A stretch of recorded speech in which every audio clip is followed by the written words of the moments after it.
এই বইয়ের সংসারে বাস চাকদহের দেবব্রত চট্টোপাধ্যায়ের। পেশাদার শিক্ষক, নিজের কোচিং সেন্টারে ছাত্র পড়ান, সেখানে প্রায় 1200 ছাত্রছাত্রী। বাকি সময়টা কাটে বইয়ের সঙ্গে।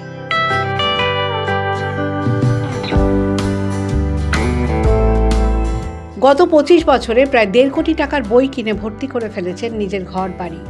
সেখানে এখন তাদের থাকা খাওয়ার জায়গার আকাল। কিভাবে অবস্থা সামলাবেন ভাবনায় পড়েছেন দেবব্রত স্ত্রী সুপ্রিয়া আর বাবা নিমাই চাঁদ চট্টোপাধ্যায়। দেবব্রত জানালেন, সেই ছাত্র বয়সে বইয়ের প্রেমে পড়েছেন। সে প্রেম আর কাটল না। আমাদের সময় তো মোবাইল বাইত্রি ছিল না, আমার নেশাটা তো সেই বইয়ের প্রতিই ছিল, তো সেই জন্য ওই জায়গাটাকে আমরা অনেক সহজে ধরতে পারি। আর দ্বিতীয়, এটা ঠিকই বলেছেন, কারণ মোবাইলের নেশাটা মানে অ্যাডিকশানের পর্যায়ে এমনভাবে চলে গেছে যে আজকের জেনারেশন সত্যি বই কম পড়ছে।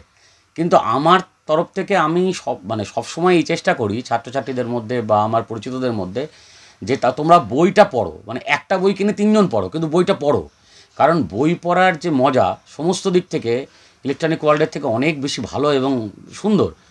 এই বইয়ের নেশার পিছনে খরচ করেছেন অপর্যাপ্ত অর্থ। গত বছর 3,36,000 ছিল, এবছর আমি 4,34,000 লাস্ট দিনের আগের দিন পর্যন্ত, সব দিয়ে কাছাকাছি 4.5 লাখ। টোটাল কত টাকা হতে পারে? আমার বাড়িতে মোটামুটি সব ধরনের বই দিয়ে ধরুন অ্যারাউন্ড 1.5 কোটি টাকার বই আছে। কোথায় পান এত টাকা? সে প্রশ্নেরও উত্তর দিলেন দেবব্রত।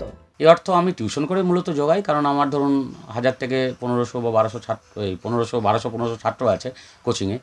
আর এছাড়া আমার ওয়াইফ দেন, আমার বাবা দেন, এইভাবে হয়ে যায় আর কি।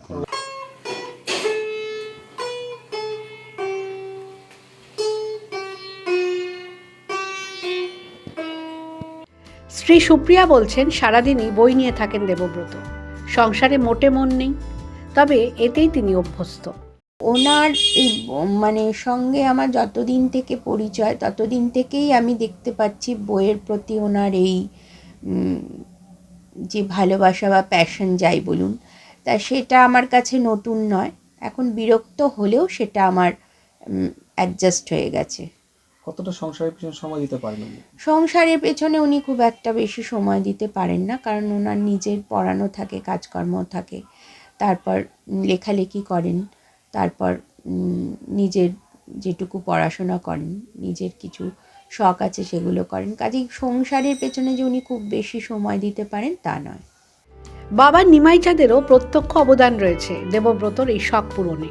মানুষের তো বিভিন্ন রকম নেশা থাকে, ওর তো অন্য কোনো নেশা নেই, শুধু বইয়ের নেশা, আর কোনো রকম নেই। কিন্তু এই বইয়ের নেশাটা কিছুতেই, যতই বলি যে এত করিস না, এই ব্যবস্থা করে, কিন্তু সে মোটামুটি তার নেশা যেটা সেটা সে চালিয়ে যাবে। আমরাও মাঝে মধ্যে হেল্প করি, আর এইভাবেই চলছে আর কি। এই বইগুলো কিন্তু প্রচুর অর্থের প্রয়োজন হয়। কতটা সহযোগিতা করেন? সহযোগিতা আমি কিছু করি, ও নিজে যা রোজগার করে করে মোটামুটি সবই প্রায় বইয়ের এই সমস্ত দিকেই লাগায় আর কি, বেশিরভাগ খরচ করে আর কি। মাঝে মধ্যে যখন দরকার হয় কিছু কিছু ক্ষেত্রে আমি দেই। সাহিত্য, ইতিহাস, বিজ্ঞান, পুরাণ কি নেই দেবব্রতর সংগ্রহে? জানালেন, অনেকেই আসেন তার বাড়িতে এই বইয়ের সম্ভার ব্যবহার করার জন্য। ছাত্রছাত্রীদেরও তিনি উদ্বুদ্ধ করেন বই পড়ার জন্য। পড়া আর লেখা এই নিয়েই কাটে দেবব্রতর দিন। নদিয়া থেকে কাজল বসাকের রিপোর্ট, দ্য ওয়াল।